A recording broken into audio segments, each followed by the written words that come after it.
Chers Marav et Rabotai, avec la permission d'Hachem, je voudrais que tous ensemble, on va essayer de comprendre de la paracha de Ekev. Vous savez très bien que à partir de maintenant jusqu'à Rosh Hashanah, chaque paracha, elle nous prépare pour les Yamim Noraim. Que ce soit la paracha de Shoftim, Re'e, Kititzel HaMilchama, Kitavo, Nitzavim, tous ces parachutes-là, Re'e, Devarim, tous ces parachutes-là, c'est des parachutes que Moshe Rabbeinu, il a donné du Moussar au Bnei Israël pour avant qu'il est mort. Et justement, pourquoi Moshe Rabbeinu il a fait du Moussar au Bnei Israël avant qu'il est mort? C'est parce que Moshe Rabbeinu, quelque part, il veut dire au Bnei Israël, vous voyez qu'il y a toujours une fin. Que j'ai beau être Moshe Rabbeinu, j'ai vécu 120 ans, et 120 ans, j'étais avec vous, là, voilà mon frère, Aaron, lui aussi, il est parti à l'âge de 123 ans, donc même ma sœur, qui était plus aînée, voilà, la vie, elle est comme ça, donc le plus important, c'est de quitter ce monde-là avec la Torah. Hashem Ishibal Kan Talmud Biado, celui qui quitte ce monde et qui a la Torah dans ses mains, c'est ça le plus important. Le plus important, c'est la Torah. Parce que ce monde-là, il est quoi? Tu peux vivre dans ce monde-là, le matériel est après. Et après, regarde, une fois par terre, c'est fini. Et alors là-haut, tu as trouvé quoi? Là où il n'y a pas de matériel, là où il y a quoi? Là-haut, c'est spirituel. Alors, si tu as aimé le spirituel dans ce monde-là, c'est pour ça qu'on dit c'est-à-dire, regarde ta fin. Il y a une fin. Ben, la Re'e, c'est du or. Re'e, c'est lumière, c'est l'aile de or. Or, c'est la lumière. Une fois que tu sois par terre, Ekev, c'est la tombe. Une fois que tu es là-bas, dans cette tombe, alors là-bas, si tu as la Torah et Mitzvot dans tes mains, donc tu as trouvé la lumière. La lumière, la Torah que tu as étudiée, les Mitzvot, ils vont te préparer ta place dans l'autre monde. Sinon, malheureusement, c'est dommage pour toi.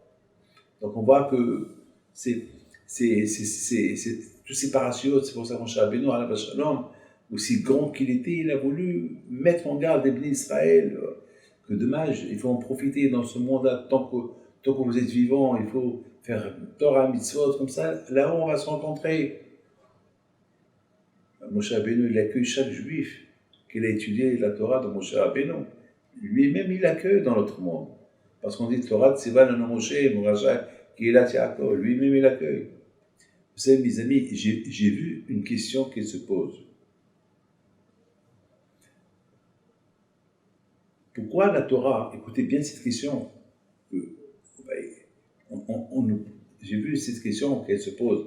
Pourquoi Kashre, il a créé le Gehinnom, l'enfer? Quelle est la raison? Et pourquoi Kashre a créé Gan Eden, le paradis? Eh bien, tout le monde dit, le paradis, c'est pour les gens qui ont fait du bien, et l'enfer, c'est pour les gens qui étaient mauvais. Une seconde. Est-ce qu'on a besoin, alors la question elle est comme ça, est-ce que vraiment on a besoin d'une punition après la mort et une récompense après la mort? Ben, si quelqu'un a fait une avera, une faute, ben, qu'il soit puni tout de suite. Pourquoi créer un paradis après la mort et créer un enfer après la mort? La question elle se pose, pourquoi pas tout de suite?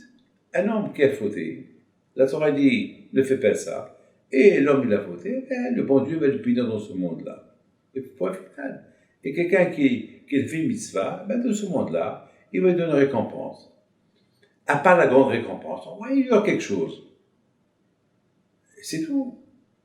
Alors, quelle est la raison pourquoi Akadosh Baruch Hu, il a haï après la mort? Alors, la question est vraiment, il y a beaucoup de gens malheureusement, le fait qu'ils ne savent pas c'est quoi, qu'ils n'ont pas vu c'est quoi Gehinnom et c'est quoi Gan Eden, Alors, ils ont des doutes. Il y a beaucoup de gens qui me disent, Rabbi David, prouve-moi qu'il y a le paradis. Rabbi David, prouve-moi qu'il y a l'enfer. Prouve-moi. Moi, je peux pas le prouver. J'ai jamais été là-bas. On n'a jamais été là-bas, on n'y a pas. On ne sait pas. Alors, il y a beaucoup de gens qui disent, puis tu ne peux pas me prouver qu'il y a ce qu'il y a après, alors pourquoi tu veux que je me prive de ça, et je vais me priver de ça, et je vais me priver de ça, et total, peut-être il y a rien après, et puis j'ai perdu des deux côtés, j'ai perdu le bénéfice de la vie, et les plaisirs de la vie, pour un doute que peut-être il y a, et voilà, il n'y a rien, j'ai perdu des deux côtés. Alors pourquoi? Mais toi, c'est ça le problème. Je voudrais vous dire quelque chose. J'ai reçu une lettre hier. Hier, j'ai reçu une lettre. C'est une femme, la pauvre, qu'elle pleure dans cette lettre. Et la pauvre, cette femme-là, elle me dit, mon mari, ça a rescapé de la Shoah. Et elle me dit qu'elle a perdu toute sa famille. Et malheureusement, on a eu un seul garçon. C'est tout parce que dans sa tête, il était bouleversé. Il dit, je ne veux pas faire des enfants, parce que j'ai peur parce que je suis juif, j'ai peur qu'il y ait une autre Shoah, et je n'ai pas envie de perdre plus si on doit mourir encore. Alors, je vais perdre un seul. Je ne veux pas perdre plusieurs comme mon père, qu'il avait 7 enfants, et mes cousins, mes cousines, ils étaient peut-être 300-400 personnes, ils sont tous morts anéantis par les nazis, et en plus de ça, il était athée. Voilà ce qu'elle m'écrit, cette femme. Elle m'écrit qu'elle a un seul fils.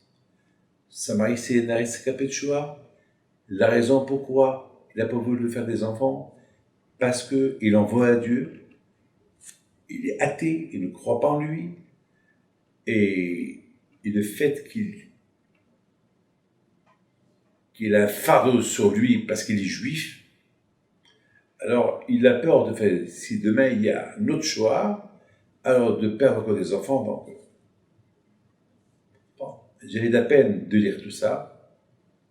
Et me dit, et je dois vous dire, monsieur le rabbin, que moi aussi je ne suis pas très religieuse, parce que malheureusement,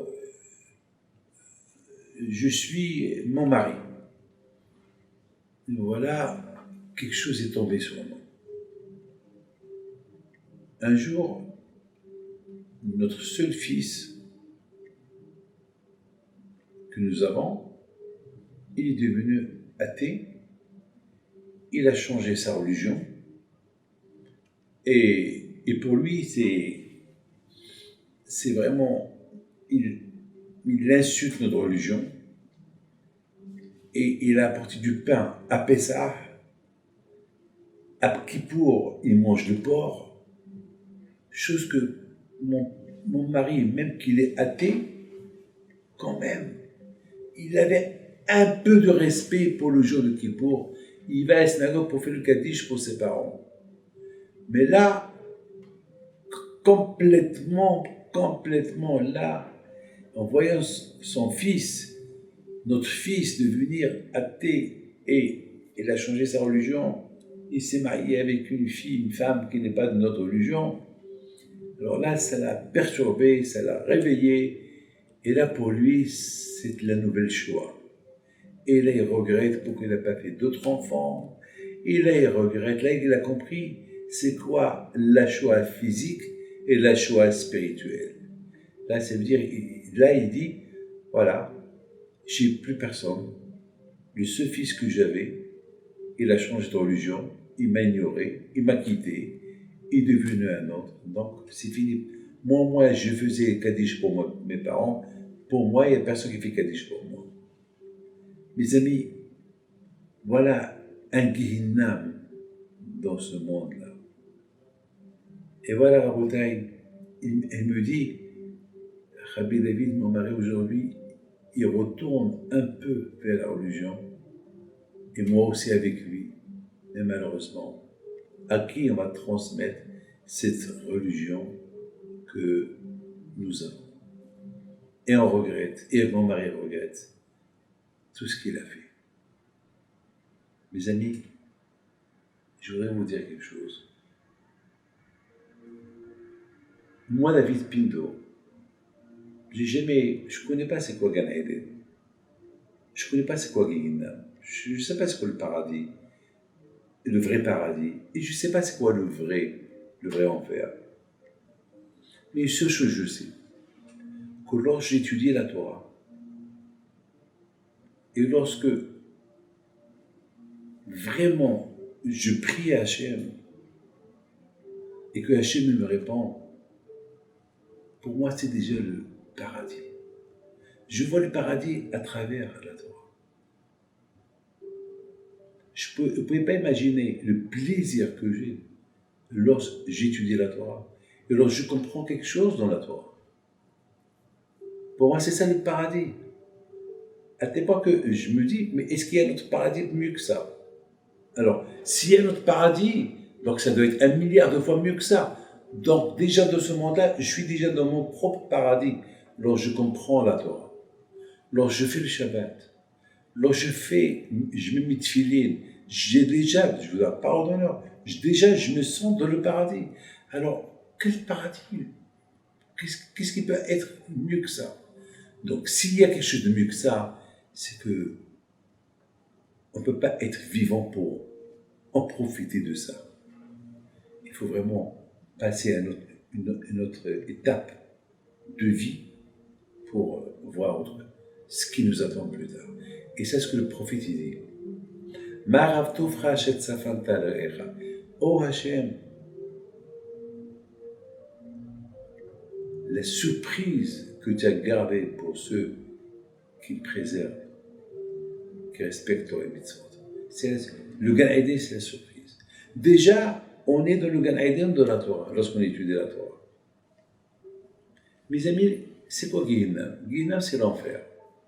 C'est quoi l'enfer? Mais mes amis, c'est quelqu'un qui sait qu'il ne faut pas faire une raveur.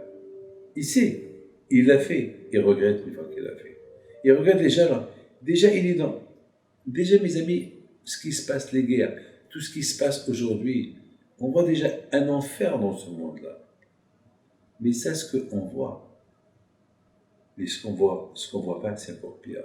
Alors pourquoi quand je vois il ne punit pas tout de suite dans la vie quelqu'un qui a fauté? Et pourquoi quand je vois au coup, il ne donne pas de récompense à quelqu'un qui a fait une mitzvah? Ben, la réponse, c'est parce que dans ce monde-là, il n'y a pas de limite à la récompense, comme qu'il n'y a pas de limite à la punition. Il n'y a pas de limite, on ne peut pas imaginer. Et c'est la raison, mes amis, qu'à cause je vois au coup, vous savez, moi je suis marocain. Je suis né au Maroc et je sais, là-bas il y a un roi. Comme dans tous les pays où il y a des rois. Quelqu'un qui se révolte contre un roi, ben, il est condamné à mort. En Amérique aussi, il y a certains États qui condamnent les gens qui ont commis des crimes et qui les condamnent à mourir. Il y a beaucoup de pays. Aujourd'hui même, les gens ils parlent même en Turquie, ils sont en train de parler de condamner à mort ceux qui ont fait la révolution. Mes amis, déjà dans ce monde-là, il y a l'enfer. Hachem, c'est le roi des rois. Lorsque Hachem, il dit ne fais pas ça et tu fais ça. Lorsque Hachem, il dit ne fais pas ça et tu vas contre lui et tu fais une faute, tu es condamné à mort. Alors, imaginez-vous que si Hachem, il va condamner tout le monde à mourir, il va rester qui? Alors quand je vois, il te condamne. Tu as fait ce qu'il ne faut pas faire, tu es condamné. Mais il n'y a pas de punition dans ce monde-là. Il te donne Hachem, il donne le temps. Parce que Hachem, il est tellement bon que s'il condamne à mort quelqu'un tout de suite, c'est-à-dire qu'il ne lui donne pas le choix de faire teshuva, le choix de faire pénitence. Donc, Akash Baruch, il est miséricorde, il lui donne le temps, il lui donne le choix. Et les meilleurs moments, mes amis, c'est maintenant. Entre le mois d'Elul jusqu'à Kippour, c'est les meilleurs moments que l'opportunité, elle est là pour faire tes choix. Et tu vas sentir Gan Eden. Tu vas sentir le paradis dans ce monde-là où tu vis. À part le vrai paradis. Mes amis, il faut savoir une chose. Combien Akadosh Baruch Hu il a attendu pour créer ce monde? Un monde qui est extraordinaire. Akadosh Baruch Hu il a créé des mondes et les a détruits. Il a créé des mondes et les a détruits. Pendant l'éternité, il crée et détruit. Il crée et détruit. Parce qu'Hachem, il a voulu simplement montrer au monde qu'il va créer et qui va résister, qui ne va pas être détruit, simplement avec une phrase. Istakel b'oraita v'al'alma. Hachem, il a vu la Torah, il a créé le monde. C'est-à-dire que sans la Torah, le monde ne peut pas tenir. C'est-à-dire que Hachem, il a voulu que on va ancrer dans notre tête que sans la Torah, le monde ne peut pas tenir. Le Hachem, il a créé le monde, il a fait des fondations. Et les fondations du monde, c'est la Torah. Et c'est quoi la Torah? C'est des lois que Hachem a données. À l'époque, la Torah, c'était les noms d'Hachem. Après, Hachem, il a fait que de ses noms à lui, il a fait une composition, il a fait des noms à lui, il a fait un puzzle, des mitzvot, des lois qu'on fait et les lois et les choses qu'on n'a pas le droit de faire. Par exemple, comme respecter Shabbat et ne pas manger, il y a des choses qu'il faut faire, il y a des choses qu'il ne faut pas faire. C'est-à-dire que tout ça, uniquement pour arriver à ce but-là. Mes amis, il faut savoir une chose. Akadosh Baruch Hu ishtabach shemo la'ad. Akadosh Baruch Hu, il a voulu que chacun de nous, il a cette idée-là de savoir que le monde ne peut pas tenir sans la Torah. Une fois, il y avait un grand tzaddik, le Admor, Rabbi Aaron Mibelz, alav shalom. Une fois, il rentre dans une chambre, il voit ses élèves en train d'étudier et discuter. Il leur dit, de quoi vous discutez? Alors, ils vont lui dire, on discute combien on doit se renforcer dans l'étude de la Torah et combien on doit trouver des manières et des façons pour combattre le Tzara qui veut nous détruire. Et Rabbi Aaron alav shalom, il leur a dit, alors vous croyez que en parlant comment gagner le Tzara, vous avez réussi? Vous l'avez gagné? Ils lui ont dit, on essaie de trouver comment le gagner. Il leur a dit, entre-temps, c'est lui qui est en train de vous gagner. Parce que vous n'êtes pas en train d'étudier la Torah. Il n'y a que l'étude de la Torah qui peut vous faire gagner contre lui. Et toi, vous êtes en train de discuter comment le gagner. Il faut étudier la Torah. C'est pas peine ne cherchez pas autre solution, comment le gagner. Prends un livre, étudie la Torah, tu vas le gagner. Je voudrais vous dire, mais vous voyez, c'est ça. Akadosh Baruch Hu istakel b'oraita v'al'alma. Akadosh Baruch Hu, il a voulu que chacun de nous, il sait que le Gan Eden, le paradis, il est là dans ce monde-là. Et le Gehinam, il est dans ce monde-là. Le Gehinam, celui qui n'écoute pas Hachem, il vit déjà dans son propre Gehinam. Et le Gan Eden, le paradis, c'est celui qui écoute Hachem. Il vit dans le paradis. Donc le paradis, il est là. Il y a au-delà de là, c'est tout des niveaux. Vous savez très bien, il y a des niveaux. Vous savez, il y a le soleil qu'on voit. Il y a un autre soleil. Il y a des milliards de soleils qui sont à des centaines de milliards de kilomètres du soleil qu'on est en train de voir. Et après, il y a encore. C'est l'infini. Il faut comprendre. que Akadosh Baruch Hu, il ne veut pas punir tout de suite celui qui faute. S'il doit punir, il va punir tout le monde à la fois. Et de l'autre côté, Akadosh Baruch Hu donne une chance à quelqu'un. Peut-être il va faire teshuva. Et la preuve, on a vu beaucoup de gens qui ont fait pénitence. Alors pourquoi les punir? Et en plus, le Gehinam, celui qui vit dans sa vie et qui ne suit pas Torah Mitzvot, donc il vit dans son propre Gehinam. Vous savez, il y a deux parachutes qui s'appellent Ekev et Re'e. Re'e, c'est voir. Voir, c'est la lumière. Or, un aveugle, il voit l'obscurité. Mais un qui voit avec ses yeux, c'est la lumière, il voit. Ekev, c'est le talent. Écoutez très bien. On dit que Adam Arishon, le Ekev de Adam Arishon, le talent, le pied de Adam Arishon, avant qu'il a fondé, il y avait une grande lumière qui sortait de Adam Arishon. À tel point que même de ses pieds, de son pied, on ne parle pas de la tête, la lumière qui sortait de sa tête, mais la lumière qui sortait de ses pieds comme la lumière du soleil. Comme la lumière du soleil. Vous voyez, mes amis, c'était quoi Adam avant qu'il a fauté? C'est-à-dire, qu'un homme sans faute, c'est une lumière. Un homme qui étudie la Torah, un homme qui voit la vérité, un homme qui vit dans la vérité. C'est toute une Torah qu'il voit. C'est tout un corps qui l'illumine. Adam Arishon, avant qu'il a fauté, de la tête aux pieds, son corps est éclairé. Alors, on dit que les pieds, ils éclairaient comme le soleil. Alors, comment c'était sa tête? Ouf, alors la tête, on peut même pas imaginer. Et c'est ça, Re'e Ekev. Ou Ekev Re'e. C'est-à-dire qu'il faut qu'on arrive à ce que, même avec les pieds, on doit être tzaddik. Il faut que nos pieds nous mènent uniquement dans les endroits bien. À la plus forte raison, la tête, qui doit penser très bien. Ou bien un homme, il doit faire attention aux petites mitzvot. On a l'habitude de faire des mitzvot. Mais il faut faire attention avec les mitzvot. Vous savez, on marche. On a l'habitude de marcher.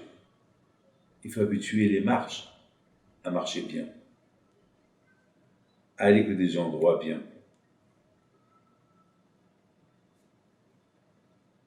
Mes amis, Adam Arishon,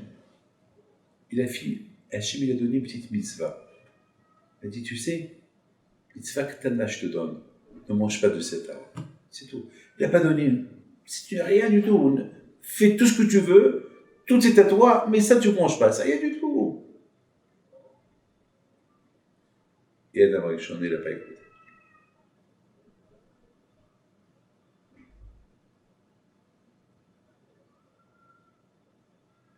Pourquoi la paracha s'appelle Ekev?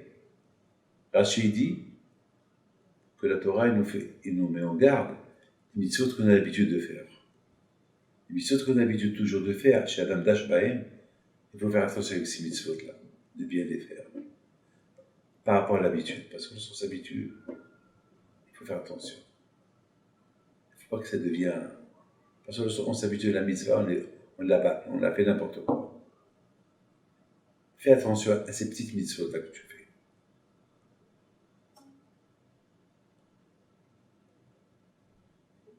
Mais toi, je comprends. Le Ekev de Adam Arishon, le talent d'Adam Arishon, il est éclairé. Qui veut dire que lorsque tu fais les mitzvot, les petites mitzvot que tu as l'habitude de les faire, que tu les piétines avec tes pieds, tu as l'habitude de les faire, si tu les fais bien, ils vont éclairer de la fin ils vont éclairer d'une manière comme le Ekev de Adam Arishon.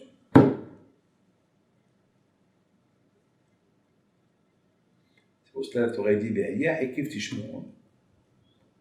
Si vous faites attention aux mitzvot que vous piétinez, les mitzvot que vous avez l'habitude de faire quand vous êtes à la kippa, et toujours sur la tête. on ne la met pas par habitude, on la met par respect d'Hachem. Alors, cette mitzvah-là, elle va illuminer tous les mondes.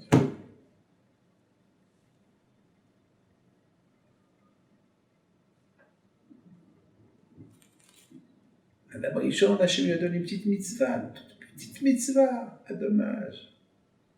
Rien du tout, c'est par rapport à ce qu'il était, c'est rien du tout pour lui. Bon, par exemple, nous, la kippa qu'elle est sur la tête, elle est toujours sur la tête. On a l'habitude, non. Il ne faut pas la porter par habitude, il faut la porter parce qu'Hachem, il faut qu'on la porte. Parce qu'il y a Hachem, on sent Hachem avec.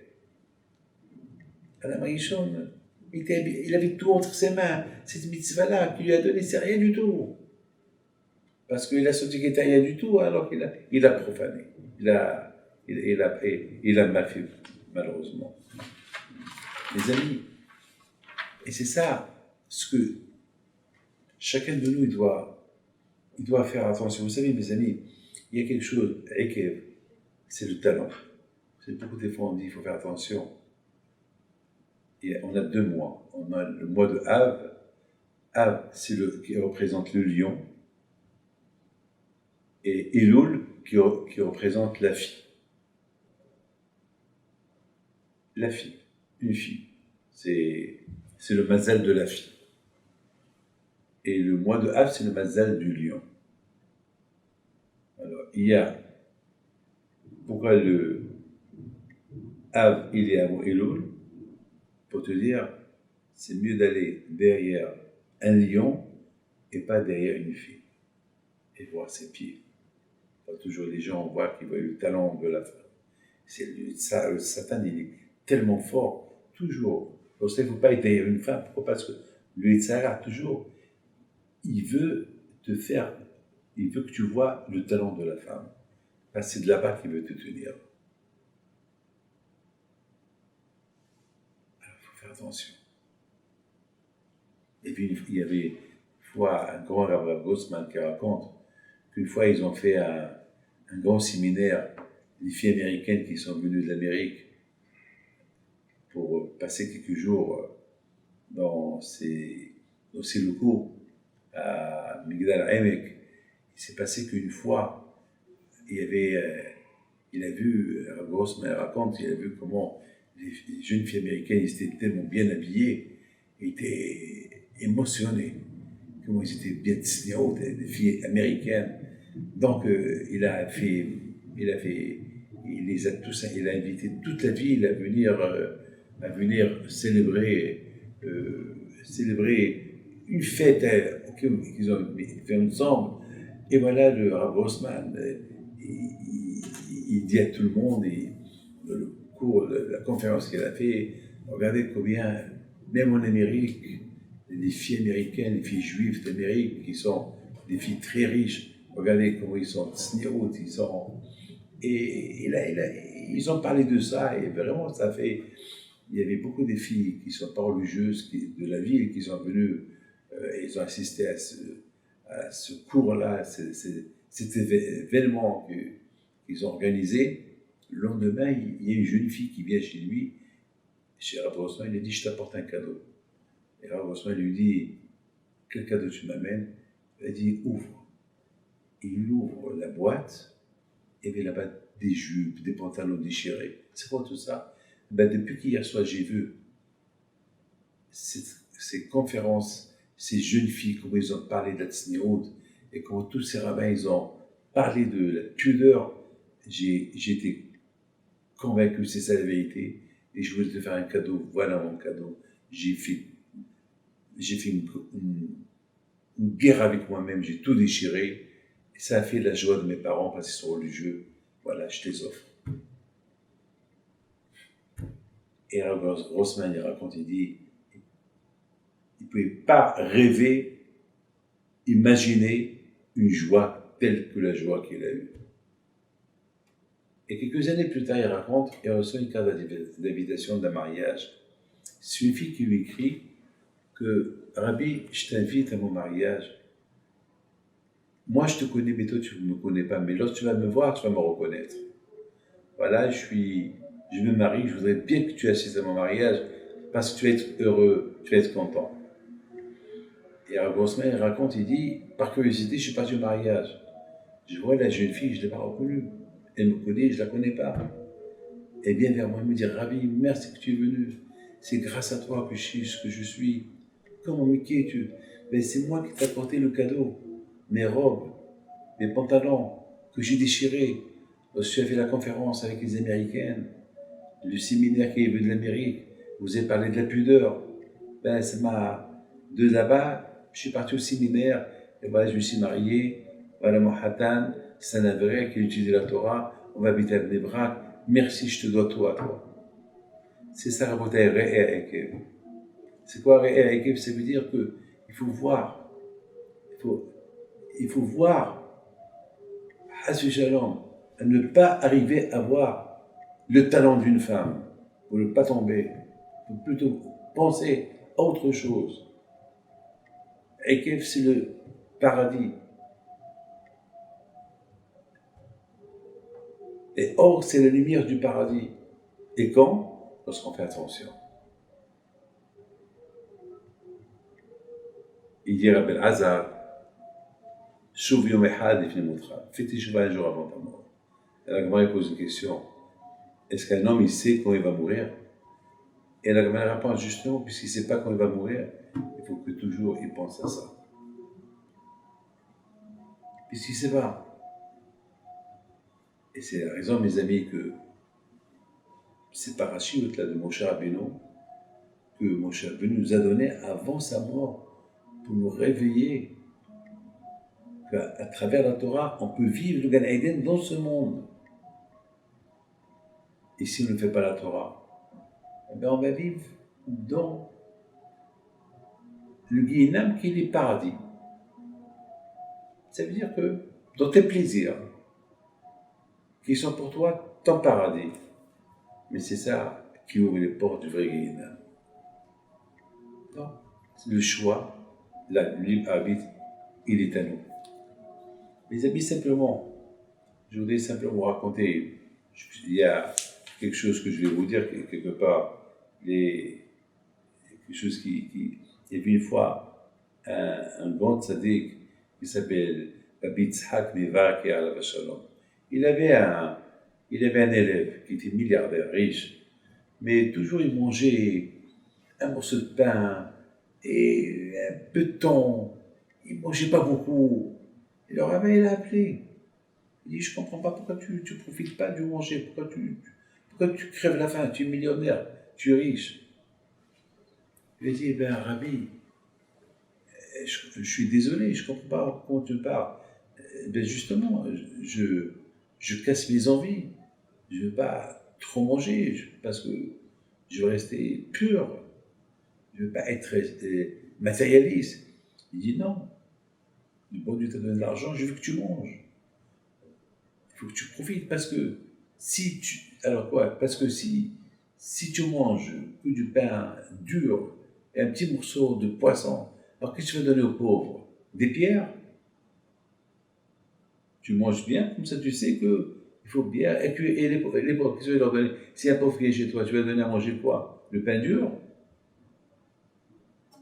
Vous savez, mes amis, c'est ça. Beaucoup des fois, il faut pas se tromper. Et beaucoup des fois, on risque de faire des choses qu'on croit qu'ils sont bonnes, ils ne sont pas bons. Beaucoup de fois, on croit qu'on vit dans le paradis, on vit dans la lumière, on vit dans les ténèbres. Il faut toujours avoir un rabbin qui t'éclaire ta voie, qui t'explique. Comment Moshe Rabbeinu, avant de mourir, il explique au béni Israël. Vous voulez réussir, faites attention aux petites choses. Les petites mitzvot, qui sont très petites. Pessah, waouh, ça fait peur. Tout le monde fait attention à Pessah. Mais les petites mitzvot, on a l'habitude de les faire. Et lorsqu'ils deviennent comme habitude de les faire, tu ne vas pas les faire à la fin. Ou tu vas les bâcler, tu ne vas pas bien les faire.